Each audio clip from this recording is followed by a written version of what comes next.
ves en directo? No. Estoy. Ah, si, il y a maman. Bonjour maman. Donc je suis en direct. Me ves en directo? Vincent est là. Ah, si, il y a maman. Bonjour maman. Donc je suis en direct. No, cielo, ¿puedes bajar? Alors, est-ce que Vincent nous rejoint? En attente de Vincent qui sort de la douche, je crois. Salut, Salut Vincent, comment ça va? ça va super et toi? T'es pas trop mort? Je sais que tu sors d'un live où t'as fait, je crois, du gainage, non? Un petit défi gainage, ouais. Et alors, qui a gagné le défi? J'ai gagné. T'as J'ai encore gagné, gagné, mais putain. non, mais attends, il y a un paquet de monde là jusqu'à 19h30. Tu as le temps de le faire après. J'ai le Gainage temps de avec le un faire. plateau, une bouteille d'eau et le plus longtemps possible. Mais j'ai fait tomber la bouteille. Et c'est quoi ton temps? C'était quoi le temps? 3,24. 3,24. Solide, Voilà. solide. Bon, comment ça va? Et ça va bien. Ça se passe pas trop mal. Écoute, j'appréhendais un peu là quand même le début, puisque ma femme bosse et que je suis avec les deux enfants et puis je trouve qu'ils Ouais. s'adaptent plutôt bien. On arrive à faire pas mal de sport, pas mal d'activités parce qu'il a pas fait trop mauvais sur Toulouse. Donc écoute, il nous tarde que ça se finisse aussi, mais ça se passe plutôt bien. Et j'avais même aménagé un petit terrain de padel à la maison, tu vois. Bon, ça. Ouais, T'aurais, c'est bon. t'aurais pu participer. Il y a Bastien Blanquet que tu connais, Oui. champion de France de paddle, qui a monté un petit challenge du terrain le plus original de paddle. T'aurais pu Oh, mais presque je vais concourir. lui envoyer quand même. Mais il manquait un mur à l'arrière quand même. Non, mais envoie-lui, ça lui fera plaisir, Je vais c'est lui sûr. envoyer. Oui, j'ai vu que tu t'étais transformé en Géo Club Med, en maître d'école, en beaucoup de Ouais, choses ben, pendant ce ouais, comme confinement. pas mal de monde, ouais. J'ai deux enfants de 9 et 3 ans. Donc faut quand même à la fois, ben, surtout pour la grande et Ah, le on petit, a trouver perdu des Vincent. activités. Ah, tu m'entends? Je Ça y t'entends est, bien, ça y est. moi. C'est bon? Ah ouais, ça y est. Ouais, je disais, tu vois, il faut quand même gérer l'école au moins pour la plus grande et puis gérer les activités parce que les journées sont quand même longues. Mais bon, voilà, je t'avoue que les réseaux sociaux font pas mal de bien pour ça. Ils donnent plein d'idées, C'est sport, vrai. activités, recettes de cuisine et tout. Donc on arrive à bien remplir les journées. Finalement, on sort du confinement avec beaucoup plus de qualité que ce qu'on en avait avant le confinement, en fait. Ouais, carrément. Mais après, il va surtout falloir réaccepter d'avoir un rythme un peu soutenu parce que finalement, là, on fait que des trucs un peu qui nous font plaisir. Donc, il va falloir C'est retourner dans clair. le quotidien après. Toi, t'es où là? Et moi, je suis à Barcelone. T'es à Barcelone? Je suis resté confiné à Barcelone. J'ai hésité à rentrer en France. Bon, finalement, je suis avec ma chérie ici et je suis pas plus mal. Il fait beau au soleil. On essaye aussi de faire un peu d'activité comme on peut. Et il nous tarde de reprendre à elle comme à moi le chemin des terrains de paddle. Et ouais, c'est sûr. Bonjour, le FCTT Tournon sur Rhône, je vois qu'ils sont là. Bonjour à tous. Bon, moi juste, Vincent, je suis vraiment, vraiment super heureux que tu participes à ce live. T'es un mec que j'adore en delà de l'athlète que tu es, qui nous a fait rêver et que j'admire. C'est cool que tu sois avec nous, qu'on puisse parler un petit peu de toi, de ta carrière et de parler aussi d'un sujet qui nous intéresse, qui m'intéresse particulièrement, c'est le paddle. Donc vraiment, je te remercie du fond du cœur Ouais, d'être avec plaisir. présent ce soir. C'est C'est vraiment cool. cool. C'est cool, c'est cool. Mais tu sais que j'ai découvert avec toi, Je sais. j'ai découvert en 2000, c'était sur ma deuxième blessure, donc ça devait être 2013, je crois. 2013, le Ouais, week-end où il y avait Olivier Giroud qui était là. exactement, exactement. Moi, j'étais en rééducation du genou et je connaissais pas du tout. Et puis, je suis allé voir les terrains que tu avais construits au fond de Yes. Sophie Antipolis. Au fond du jardin là-bas. Ouais, et puis bon, j'avais pas le droit de faire des appuis latéraux, donc on avait changé quelques balles. J'ai même des photos, j'avais fait essayer ma fille à l'époque, et c'est Ouais. comme ça que je l'ai connue en fait en 2013 avec toi. J'ai les vidéos, j'ai les photos, j'ai tout. Faut Hein. que tu me les renvoies. Je te les renverrai avec plaisir. Vincent, on va aborder plein de sujets. Moi, je suis complètement fan de la discipline. Je suis fan de ce que tu as, de ce que tu fait dans le rugby. Donc, on essaye un petit peu d'échanger comme ça. C'est le principe.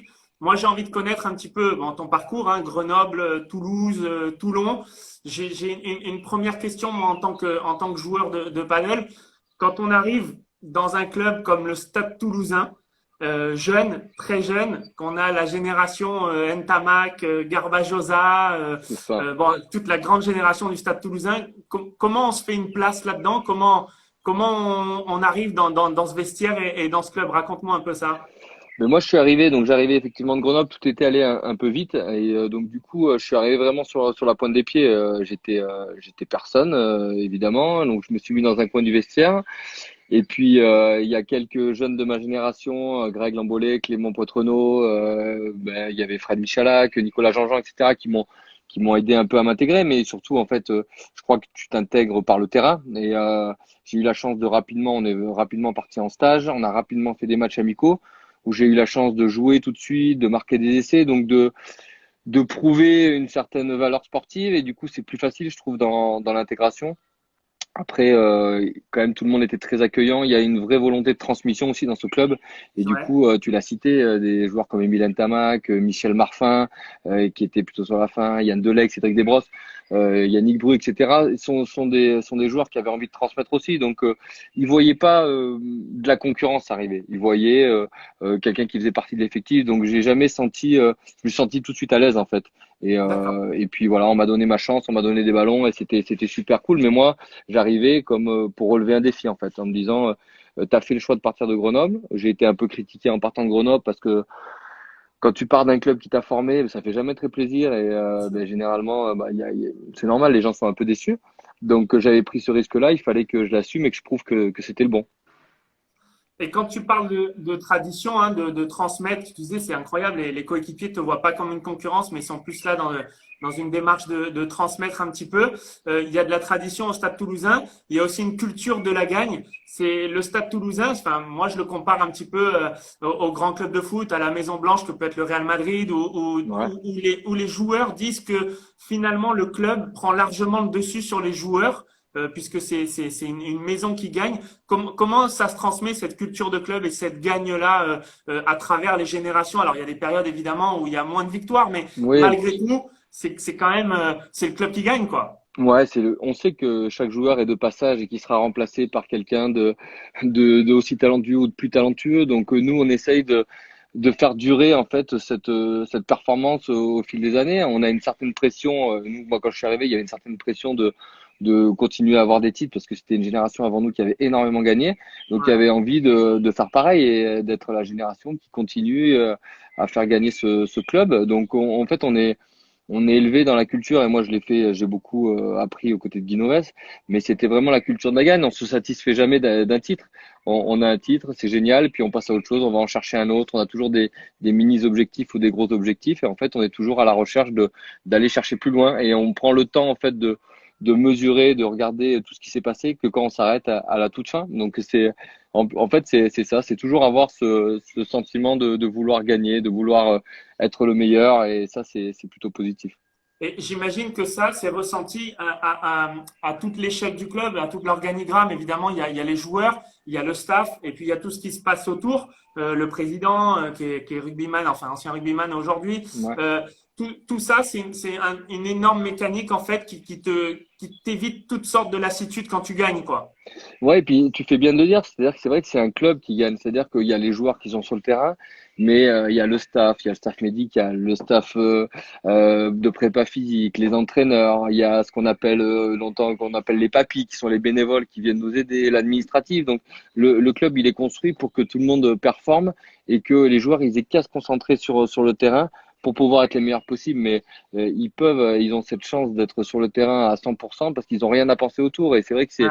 c'est l'organisation du club qui fait que les joueurs peuvent être performants et ne se soucient que d'eux et de leur entraînement. Et ça, c'est absolument génial. Et moi, c'est ce que j'ai apprécié pendant 15 ans au Stade Toulousain. Sans oublier évidemment le peuple rouge et noir, quoi. Ils sont derrière vous tout le temps. Tu le Ben, ressens ça dans la ville, c'est quand même. Enfin, je veux dire, le rugby Toulouse, Toulouse rugby, ça va ensemble, quoi. ben ouais, déjà, t'as envie de gagner juste pour les émotions que tu ressens avec eux à la fin de l'année quand tu montes au Capitole. Ces quelques minutes où tu montes au Capitole pour monter le bouclier ou la Coupe d'Europe, elles sont tellement intenses que quand ça s'arrête, t'as qu'une envie, c'est de l'année d'après de le retrouver. Et ça, c'est vrai que c'est grâce au public toulousain qui se fédère autour de l'équipe et qui est toujours présent, et qui voilà dans la rue est toujours positif, même quand ça va un peu moins bien, tu sens qu'ils sont derrière toi. Voilà, dans la rue, c'est vrai que tu ressens la ferveur populaire et c'est une ville, une région qui vit le rugby, donc c'est extraordinaire d'avoir eu cette chance-là. Et maintenant que que je suis à la retraite, voilà, moi, Tu as maintenant je décidé du discute avec, respect. ouais, voilà, je suis passé de l'autre côté, et je suis avec eux et je soutiens les joueurs qui sont sur le terrain. Tu as parlé, je crois, d'un homme vraiment très, très important dans ton parcours, hein, et je sais à quel point il était important. Tu as mentionné le nom de Guy Novès. Guy Novès, le coach, le manager, l'entraîneur, c'est qui? Il t'a apporté quoi concrètement? Tu pourrais le mesurer, le quantifier? Déjà, c'est lui qui a accepté avec Jean-Michel Rancoul. C'est Jean-Michel Rancoul qui était le recruteur à l'époque, qui est venu me chercher à Grenoble et qui a présenté mon profil à Guy Novès et qui a accepté de me recevoir au Stade Toulousain et après qui m'a donné ma chance, qui m'a fait confiance et qui m'a toujours et comme il a fait avec beaucoup de joueurs, qui m'a toujours tiré vers le haut et surtout dans les moments. Quand ça va bien, il tempère. Ouais, Et il nous permet d'avoir beaucoup d'humilité et d'aller chercher toujours au plus, de jamais se satisfaire de son niveau ou de se dire qu'on est toujours en danger, on n'est jamais autant en danger que quand on gagne.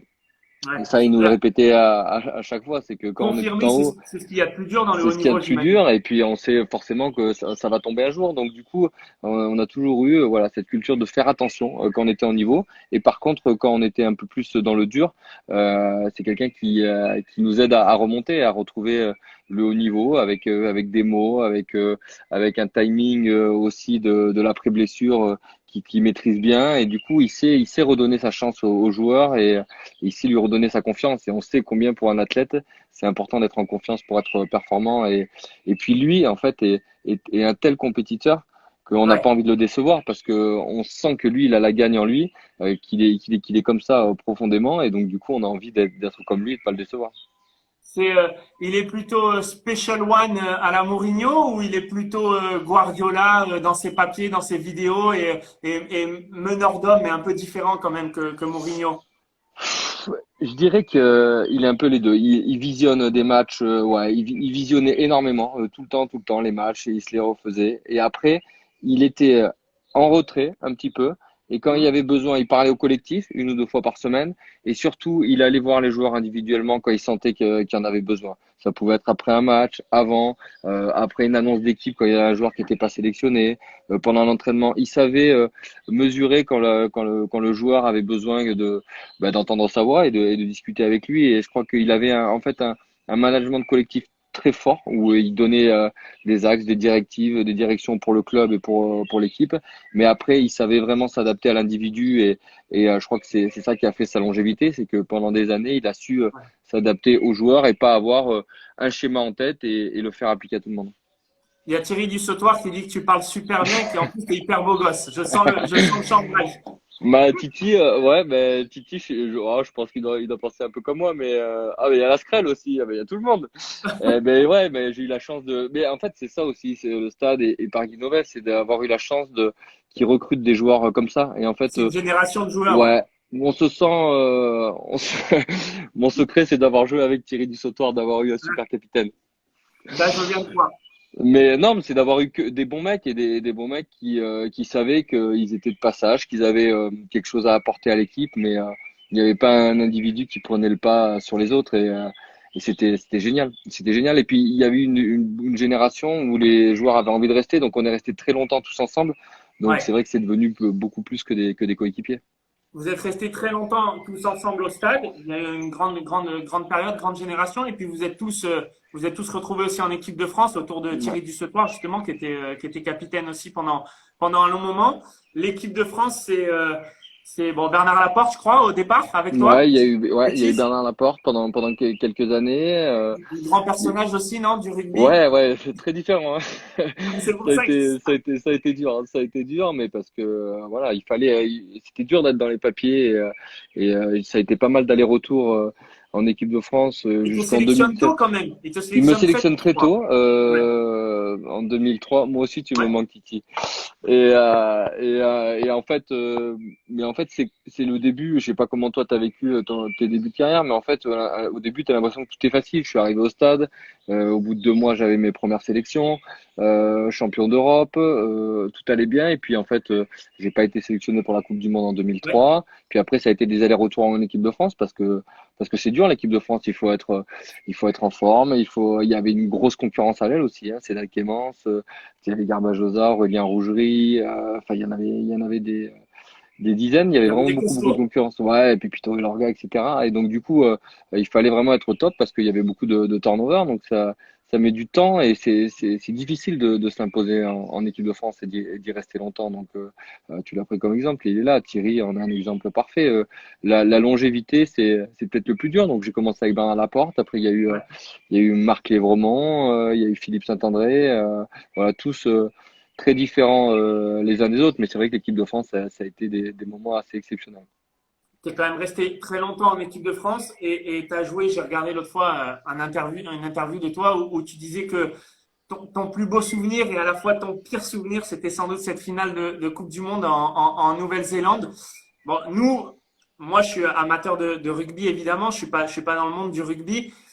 Qu'est-ce que ça représente, les All Blacks, chez eux, en finale de la Coupe du Monde? Enfin, je sais pas, comment vous gérez l'avant-match, l'émotion de rentrer sur ce terrain avec tout le symbole, hein, évidemment, de ce que représentent les Blacks, le haka et ainsi de suite. C'est le groupe, comment il le vit? L'avantage, c'est qu'on avait un groupe qui était très mature, qui avait beaucoup d'expérience. Et Ouais, c'est vrai que du coup, beaucoup de ces joueurs avaient déjà joué les All Blacks. On était pas mal de joueurs à les avoir battus, ou en 2007 ou en 2009. Donc en fait, sur ce match-là, ça a été une Coupe du Monde qui était assez compliquée. Hein. Il y a eu des hauts, des bas. je me souviens. On avait perdu contre le Tonga. Bon, finalement, ça avait bien rebondi contre l'Angleterre. Donc, mais en fait, on avait beaucoup pensé que notre position de finaliste face au All Black, elle était pas méritée. Et je Ouais, crois que c'est ça qui nous vexait le plus. Donc, en fait, on était juste là pour se dire, montrons qu'on est au niveau et que c'est pas un hasard si on est là, que cette équipe elle a le niveau et qu'il faut que les gens soient fiers de nous. Et on pensait presque pas au résultat, presque pas à l'enjeu de ce match. C'était juste de montrer de la fierté parce que c'est vrai que les Blacks, tu sais que tu peux en prendre 50 ou 60, ça va très vite. Donc le but, il était vraiment de les faire douter. Et on savait que si on les faisait douter, on les avait déjà vécus plusieurs fois, on savait qu'ils aiment pas douter les All Blacks. Et surtout pas contre les Français parce qu'ils ont c'est clair. beaucoup de mauvaises expériences. Ils en ont eu en 99, ils en avaient eu en 2007. Donc du coup, voilà, on les a mis en danger, ça n'a pas suffi pour plein de raisons. Et c'est vrai qu'on a beaucoup parlé de l'arbitrage, mais peut-être que même si on avait mis une pénalité de plus, on ne sait pas, ça aurait changé la physionomie du match, on n'aurait peut-être pas gagné quand même. Mais c'est vrai qu'on avait fait beaucoup d'efforts et peut-être que ça aurait mérité d'être un peu plus récompensé. En tout cas, on est sorti frustré, mais fier de ce qu'on avait accompli parce qu'on avait prouvé qu'on n'était pas là par hasard. Le haka, c'est quoi l'émotion quand tu es face au haka? J'imagine qu'on t'a posé cette question 50 fois, mais moi, j'aimerais bien connaître la réponse. Non, Parce que déjà, devant ma télé, je suis en mode frisson, truc ouais, incroyable. Alors évidemment, toi, quand tu t'apprêtes à plaquer les joueurs en face, tu peux pas être dans cette non, t'as raison. émotion-là. Mais malgré tout, c'est un truc incontournable dans le rugby, non? T'as les premières fois où t'es spectateur, hein, parce que t'en as rêvé pendant que t'étais C'est petit. ça. Donc voilà, la première fois, moi la première fois en plus, j'ai eu la chance d'avoir le haka et de jouer face à John Alomou. Donc J'allais là, te le dire, tu as joué j'étais face à ouais, Jonathan. Ouais. voilà, donc j'étais vraiment spectateur de ce qui se passait. Les fois d'après, tu te rends compte qu'eux, ils ont cette chance-là. Toi, t'as les hymnes, eux aussi, et après ils ont cette chance-là de pouvoir faire un haka pour vraiment rentrer dans leur match. De Ouais. pouvoir te défier, de t'intimider, de t'impressionner. Donc, les fois d'après, tu as plus envie de chercher le regard de ton adversaire et de montrer que tu es C'était là là. et que t'es pas intimidé, en fait. Et je crois qu'après, tu le vis plus comme ça, comme un défi, et tu es moins spectateur quand tu les as joués plusieurs fois. Et c'est pour ça que, et en 2007 et en 2011, on a choisi des symboles Ouais. assez particuliers pour leur montrer que, voilà, qu'on n'avait pas peur et ça avait plutôt bien fonctionné à chaque fois. Mais c'est vrai que c'est quelque chose d'extraordinaire après un haka, que ce soit alors il y a les All Blacks, c'est magique, mais Oui, les Tonga, les j'adore. Samoa, enfin il y a quelque chose d'assez ouais d'assez beau en fait quand tu les vois faire ça. Et puis c'est un rituel, c'est pas violent un haka. Enfin on le voit Non, comme ça de l'extérieur, mais c'est voilà, c'est quelque chose de très culturel et puis tu te sens privilégié quand tu es à quelques mètres et que tout le monde t'envie, voilà, parce que tu sais que voilà, eux ils sont à ça, la télé. tout le monde ne t'envie pas non plus, hein. Être en Juste face pour le de John haka. Après, Alomou, tu sortirais du terrain. exactement. En tout cas, moi, pour ma part, je sors du terrain tout de suite. Je fais même pas illusion, hein. Ouais, mais tu sais que l'adrénaline, ça fait faire pas mal de choses. Ouais, l'instinct de survie, Ouais, c'est il ça. paraît Ça que fait courir vite. il paraît que si tu es face à un lion qui te chasse, tu cours beaucoup plus vite que si tu faisais un 100 mètres avec un chronomètre. Je veux bien le croire, mais je veux pas Je suis sûr. tester. C'est ce que j'ai fait toute ma carrière. Oh, putain. Du coup, Jonah Lomu, bon, on en parle. Jonah Lomu, qui est bon, la première star sans doute du rugby dans l'histoire. C'était quoi? T'as pris des tampons sur Jonah Lomu? Ouais, Comment j'en ai tu pris fais? un d'entrée, parce que j'ai essayé pour le coup, de le défier, de lui mettre un cadrage débordement d'entrée. Bon, il avait anticipé, donc je me suis fait détruire. Mais en même temps, tu sais, c'est comme les premières fois, t'es insouciant. Donc, jouer John Alomou, c'était un défi. Et c'était me dire, de toute façon, il a écrasé la moitié de la planète. Qu'est-ce que je risque? Rien. Au pire, ça se passe bien. Et si ça se passe mal, comme pas mal de monde, Je ça repartirai sera. au tournoi. Voilà, exactement. Donc, finalement, c'était un jeu. Puis, je crois qu'au début, t'es insouciant. T'es insouciant et puis voilà, tu prends les choses sans réaliser vraiment ce qui t'arrive. Tu parlais, j'en ai parlé il y a 2, 3 jours avec Valentin Porte. Tu parlais, tu rates ton premier cadrage débordement. Ça implique quoi chez toi quand tu es en cette situation d'échec? Tu perds un ballon ou tu fais un en avant avant de mettre un essai, tu te fais plaquer. L'échec, comment tu le vis pendant un match et toi personnellement et collectivement, comment vous le gérez? Alors, c'est vrai que c'est une très bonne question. L'échec, c'est assez dur à gérer parce que tu as envie de te rattraper. Ouais. Parce que tu dis, ah, j'ai fait une connerie enfin, vis-à-vis de l'équipe, je les ai mis en difficulté.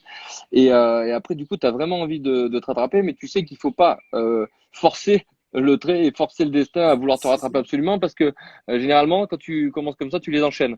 C'est-à-dire que tu joues à Tu contre-courant forces. et tu forces et ça se passe pas bien. Donc, le tout, c'est d'accepter. Ok, t'as fait une erreur, mais après, il faut être irréprochable. Et généralement, les choses, elles reviennent naturellement. On a le droit à l'erreur, hein. C'est pas un problème. Mais c'est vrai qu'il y a quelque chose dans ta tête. Quand tu refais une action positive derrière, t'es un peu soulagé. Tu te dis, ça y est, j'ai remis les compteurs à zéro. Et c'est vrai que j'aimais pas trop l'échec. Donc, quand je loupais quelque chose, je l'avais en tête pendant assez longtemps. Et c'est ce qui me permettait aussi, après un match ou pendant un match, d'assez vite corriger. Tu parles de l'accepter et de corriger, c'est des super notions. Toi, tu l'acceptes. Enfin, comment tu faisais pour d'abord l'accepter rapidement, le digérer et corriger, et surtout le regard des potes. Enfin, j'imagine que évidemment vous êtes un collectif et que vous paraissez tous soudés, mais enfin, dans un groupe de 15 joueurs sur le terrain et des effectifs de 30, j'imagine qu'il y en a qui sont pas toujours agréables face à l'échec, non?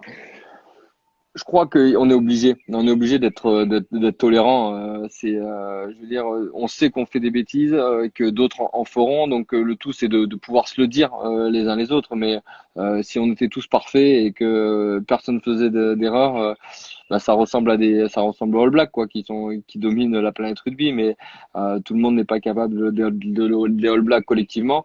Donc voilà, il faut savoir accepter. Après, ce qu'on peut pas accepter.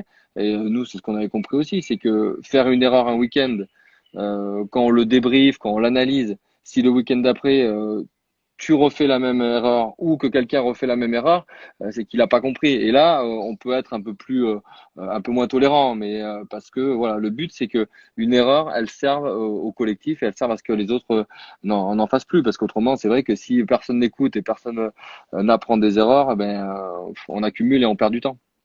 Accepter, analyser et corriger, quoi, en quelque C'est sorte. ça, exactement. Ne pas répéter.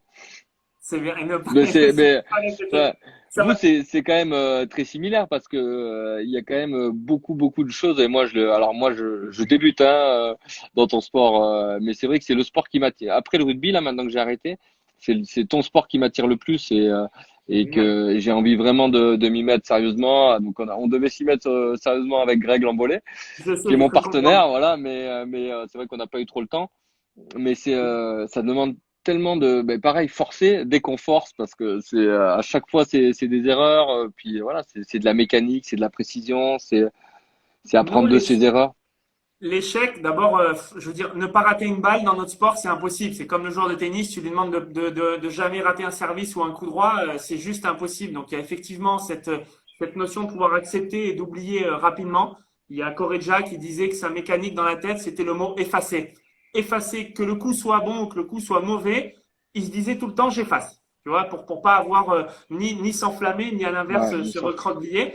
Et bon, nous, au paddle, tu vas le connaître, tu vas te friter, tu vas te chambrer sans doute avec tes partenaires parce que tu dois accepter que tu as raté Et quelque part, tu as aussi le regard un peu tueur de ton partenaire qui Bien dit, sûr. putain, là, sans déconner, arrête de rater parce que moi, j'ai envie de gagner, quoi. Tu vois ce que je veux dire? Ouais, je Alors, parce comprends. que le rugby, peut-être qu'à 15, ça se mesure un petit peu moins parce qu'il y a l'effet de masse et de groupe. Encore que si sur un terrain, il y en a 5 qui font la gueule, ça va quand même vite se ressentir. C'est vrai. Au padel, si ton partenaire, il fait la gueule, c'est dur, hein. Ouais, Le c'est match, dur. il peut être long, quoi.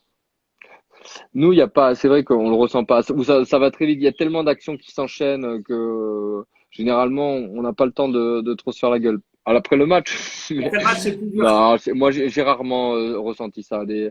Parler de choses, oui, mais faire la gueule, c'est vrai que c'est rarement arrivé parce que c'est pas un joueur qui te fait perdre. Généralement, quand tu perds, c'est que l'équipe elle a pas été au niveau et c'est Ouais, pas ouais. un joueur qui te fait perdre. Vous, c'est un peu différent. C'est vrai que vous êtes que deux et c'est Nous, on a cette notion d'être mis au frigo, c'est-à-dire que le meilleur joueur du jour, ou parfois de la paire, hein, mais celui qui rate moins que l'autre, parfois il touche pas la balle pendant 10, 15, 20 minutes, entre guillemets, tu sens bien qu'il y a une tactique qui est c'est vrai. pro. Ah bah clairement. C'est Et affreux ça. moi demain, je rate et mon partenaire il rate pas, je peux te dire que mes adversaires ils vont le voir rapidement et puis je vais me sentir un petit peu, tu sais, le couteau sous la gorge en mode Et je ouais, suis complètement sans oxygène quoi. Faut que je ressorte ouais, c'est ça. de l'eau et rapidement quoi. Vous avez des stratégies quand ça se passe comme ça pour essayer de Ouais, soulager le partenaire? écoute, il y a des stratégies tactiques, essayer de rapidement changer le jeu. Tu sais, c'est un jeu qui se joue beaucoup en diagonale. Donc, Ouais. quand on joue long ligne, normalement, tu rediriges le jeu vers ton partenaire. Mais sinon, effectivement, il y a des choses à mettre en place, il y a des tactiques. Et c'est là que ton partenaire joue un rôle important. Parce que si tu commences à avoir la tête sous l'eau, si lui, il n'est pas là pour t'encourager et avoir les mots nécessaires à ce moment-là, rapidement, tu peux plonger. C'est compliqué, quoi. Est-ce que vous arrivez à vous entraîner à deux, à un contre un? Oui, beaucoup, beaucoup. Comment Alors, vous utilisez le terrain? un contre un, on l'utilise souvent en diagonale, puisqu'on va dire que 70% des balles au padel, elles se jouent croisées. Donc, Ouais.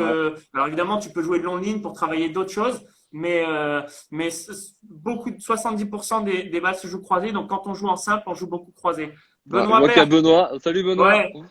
Benoît, je t'ai envoyé un WhatsApp pour que tu fasses un live sur le paddle. Tu m'as jamais répondu, c'est moche. T'es le prochain, Benoît. Benoît, il faut que tu sois le prochain. Moi, j'aimerais bien Vincent, qu'on se fasse un petit paddle avec Benoît. ah bah, Paddle apéro. quand paddle apéro, ça peut vite mal tourner à mon avis, hein. Je rebondis sur l'ego des joueurs. J'ai une question, je ne sais pas si elle est intéressante pour toi ou pas, mais moi je suis fan de foot. Tu es parti à Toulon, tu es recordman du top 14 du nombre d'essais, 101. Ton livre, ça s'appelle Chasseur d'essais.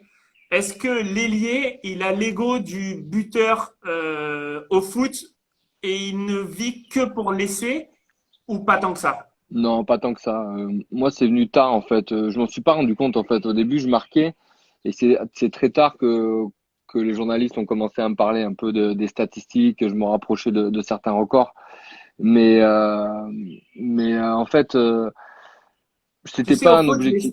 au foot, les stats aujourd'hui, elles prennent presque le dessus sur l'équipe. Je veux C'est dire, vrai. aujourd'hui, on parle plus de Ronaldo que de la Juve. On va plus parler de Messi que du Mais Barça ou Neymar et du un PSG. ailier au rugby est pas un attaquant. Non? Tu vois ce que je veux dire? Il n'a pas le Ouais. titre d'attaquant. Donc nous, c'est vrai que on valide souvent des actions collectives et j'ai eu la chance de marquer plein d'essais parce que j'ai joué avec des joueurs extraordinaires.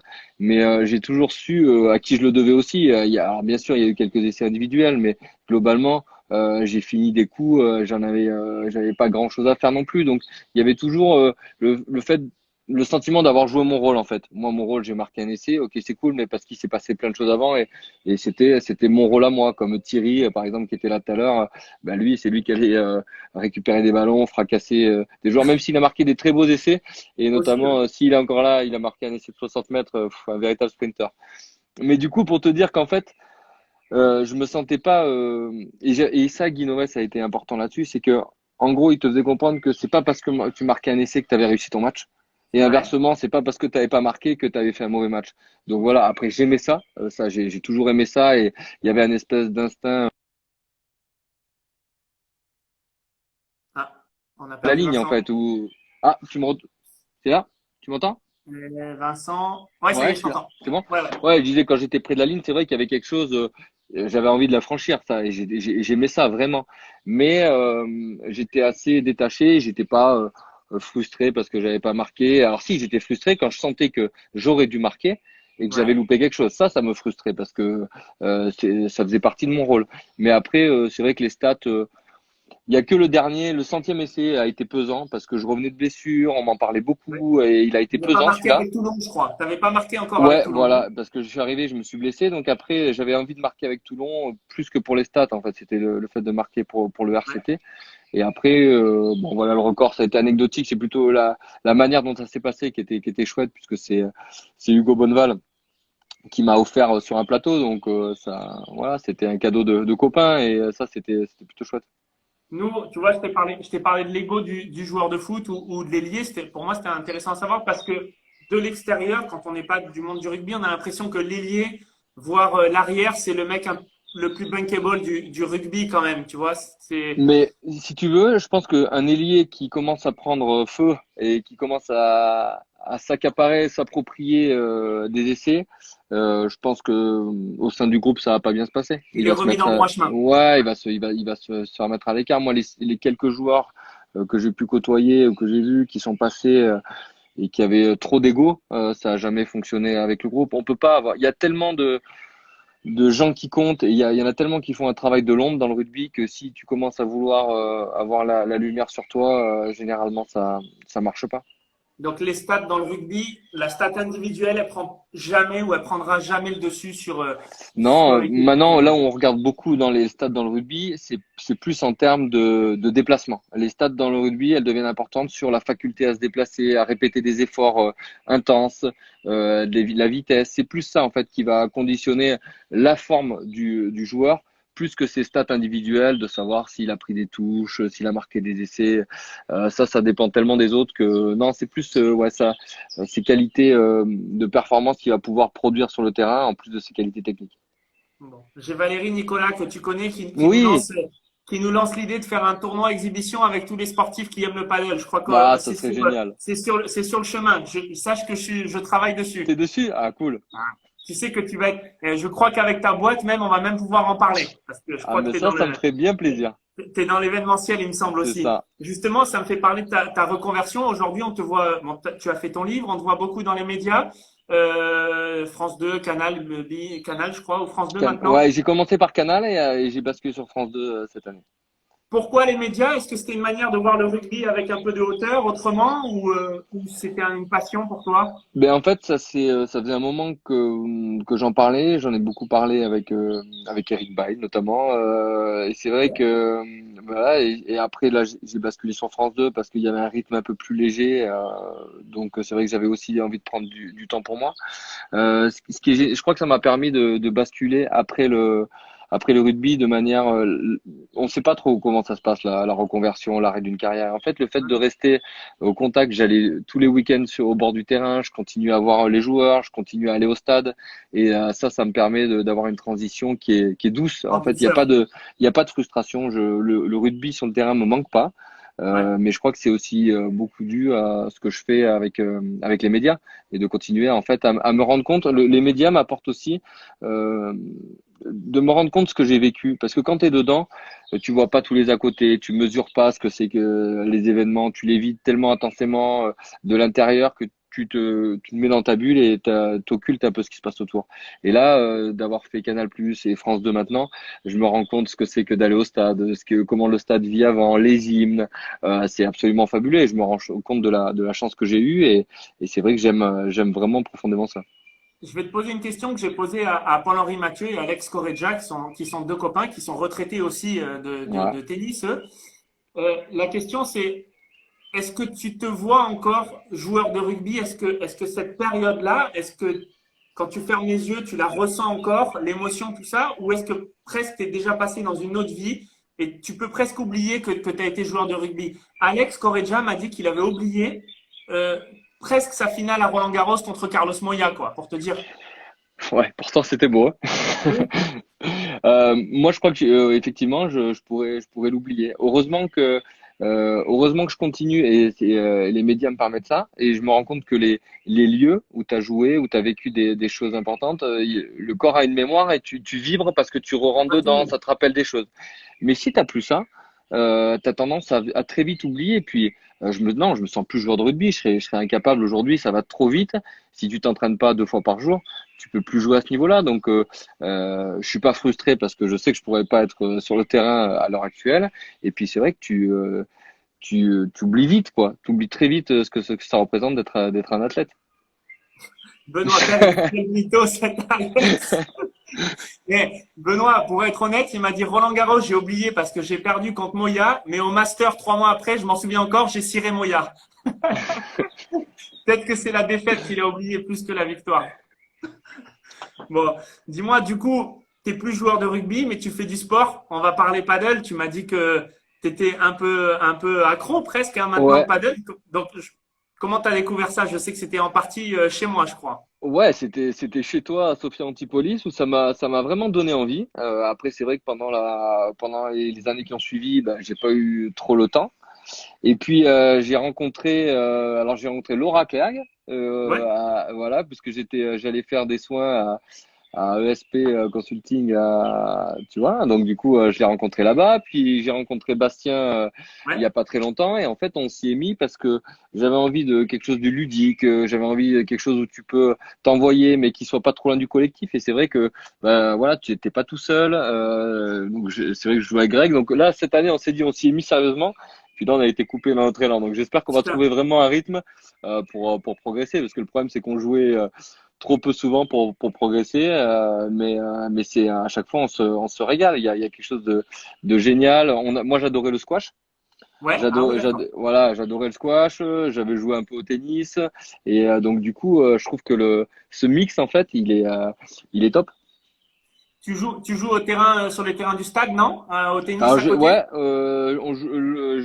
en fait je tourne. On a joué à Blagnac, je joue au stade aussi, ouais beaucoup parce que c'est assez pratique. Je joue le long de la rocade aussi. Voilà, il y a plusieurs spots. Ah ben ouais, là, Benoît, avec grand Benoît, plaisir. on est sur le coup. Il faut qu'on le monte, ce tournoi. J'ai Florence Sinama-Pongol la semaine prochaine qui bosse chez Canal+. On Bah va yes. commencer à travailler sur le dossier. Ah ben on s'était vu aussi là-bas. On s'était vu Oui, à il Sophia était là-bas, Antipolis. On Sofiane. était ensemble, ensemble là-bas au même moment. Exact, exact, Donc exact. voilà, je trouve que c'est un sport qui est génial, qui était méconnu en France et qui commence vraiment à exploser. Mais moi, quand tu as commencé à m'en parler, c'était le tout début enfin, ou de l'arrivée ou du retour du Le paddle en France. balbutiement. Ouais, voilà. Encore que, je pourrais presque dire que Toulouse est la ville du rugby et Toulouse est aussi la ville du paddle parce que en l'an 2000, avant que le paddle explose vraiment à l'échelle européenne et un peu mondiale, euh, Toulouse avait reçu les championnats du monde sur la place du Capitole quand même. Et ben Donc, là, cette année, il y a encore eu une exhibition sur la place du Cap. C'était chouette. ouais, ouais, ouais. Tous les ans, ça s'appelle l'Open de France et tous les ans, il y a une exhibition sur la place du Cap. Alors, c'est vraiment une exhibition, il n'y a rien d'officiel, mais enfin, ça contribue quand même au développement du paddle Bien sûr. et à la promotion du paddle. Qu'est-ce que Ah, tu puis retrouves, toi, ou qu'est-ce que tu découvres dans le paddle quand tu joues? Qu'est-ce que ça te procure comme émotion physique ou qu'est-ce que tu découvres, toi? Qu'est-ce qui te kiffe? Qu'est-ce que tu kiffes dans le paddle? ben, ce que j'aime, c'est que quand tu commences un peu à jouer avec quelqu'un de ton niveau, les échanges peuvent être vite longs en fait. C'est ça, c'est que tu peux faire monter le cardio, ça peut durer. Tu te rends compte que tu joues, la force, ça sert à rien, et plus tu joues fort en fait, limite plus tu te mets en difficulté. Donc c'était très stratégique aussi. Et quand tu commences à faire des longs échanges, t'as la pression qui monte parce que quand le point il commence à être beau, à être sympa, ben, t'as envie que ça finisse de ton côté. Donc c'est génial. Puis c'est vrai que tu défies. Enfin c'est toujours, on se chambre avec l'équipe qui est en face. Donc il y a cette notion de défi. Bon, on reste dans l'esprit de compétition, hein, même Bien si sûr. c'est ludique, on reste bien dans l'esprit de compétition.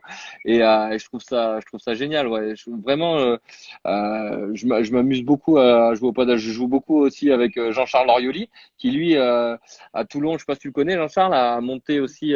Voilà, Jean-Charles, il joue à La Rochelle en ce moment, mais il a monté tout un centre autour du tennis et du paddle. D'accord. Voilà, hein, qui s'appelle Au Sport à côté de Toulon. Donc on y a beaucoup joué là-bas aussi. Donc en fait, je crois que ça motive pas mal de monde en fait maintenant. Ouais, ben, le paddle, regarde. Et Benoît, il veut s'occuper de moi. Vincent, on fait Ah ouais, équipe sur le tournoi, on va avec s'occuper de plaisir. Robin. Quand tu veux. Quand tu veux. Mais j'ai beaucoup d'athlètes qui sont fans de paddle. Hein, entre Valentin Porte, entre Sinama Pongol, entre Non, mais David c'est Goffin. Il y a des partenaires potentiels. Hein. et puis je crois qu'en fait alors avant d'avoir un bon niveau, il faut du temps, mais malgré tout, c'est vite accessible. Euh, C'est, tu vois, tu peux vite t'amuser sans, par exemple, le squash, si t'as pas le même niveau que l'autre et tout ça, tu te fais alors, rétamer et c'est impossible de jouer, quoi.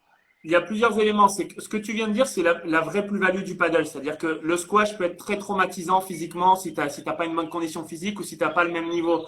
Le tennis, de la même manière, si tu Mm, commences post-carrière de rugby ou si t'as pas été sportif, commencer le tennis à 30, 35, 40 ans, c'est difficile techniquement parlant. ouais, Le paddle, ça a cette vertu-là, c'est d'être cadre sur un mini terrain, hein, parce qu'il est pas très ouais, grand finalement ce terrain, une raquette qui est le prolongement de ta main et tu renvoies la balle rapidement. Les c'est murs ça. aidant, finalement, tu arrives à faire des échanges très rapidement. En Espagne, c'est 4 millions de pratiquants et c'est quasiment 2 millions de femmes qui jouent parce qu'il y a ce côté aussi social où tu peux Bien sûr. t'amuser en couple, même parfois double mix. Donc, c'est vraiment la plus-value du sport.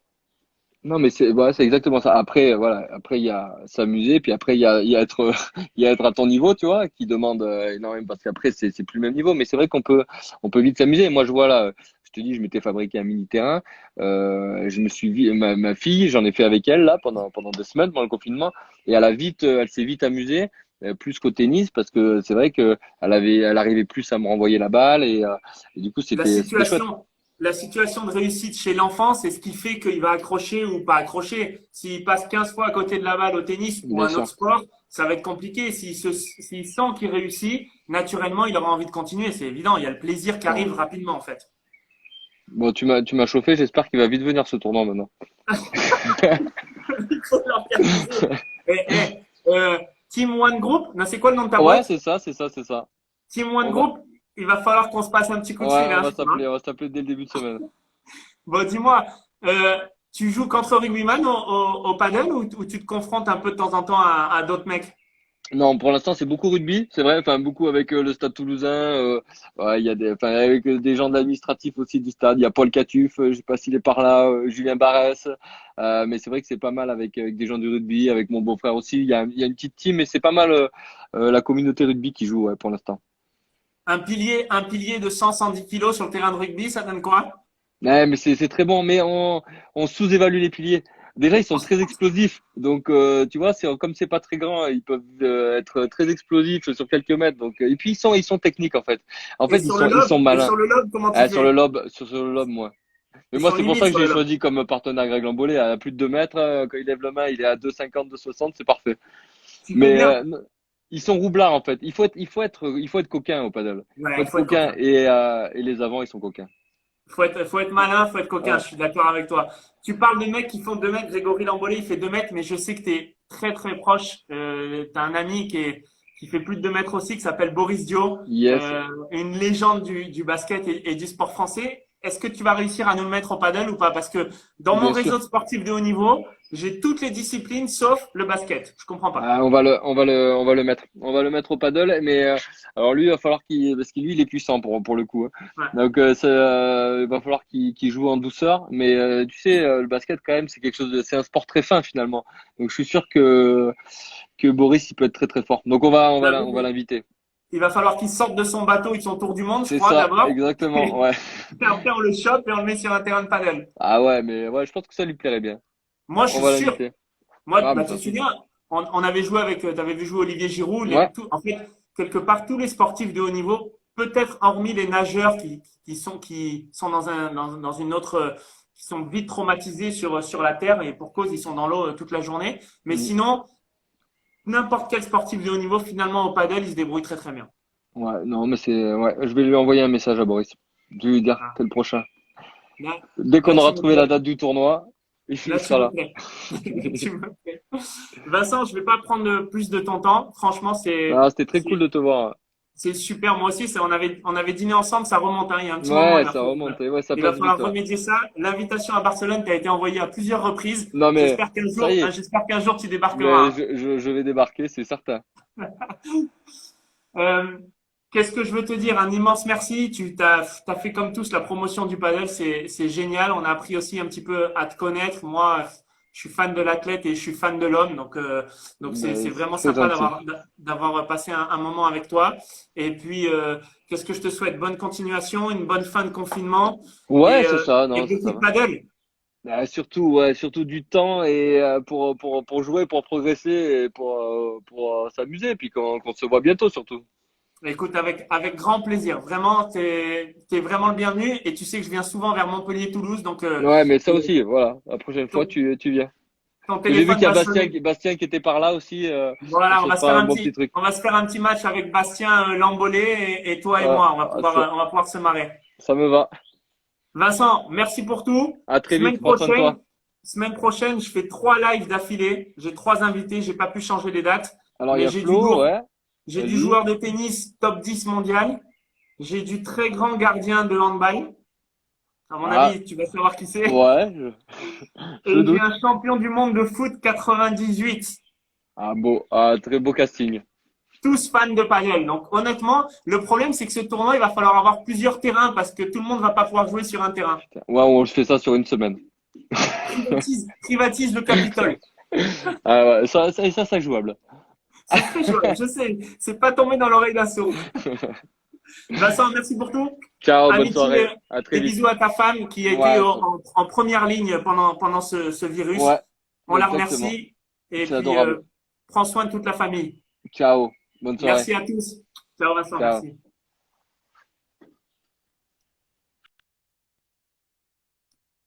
Merci à tous.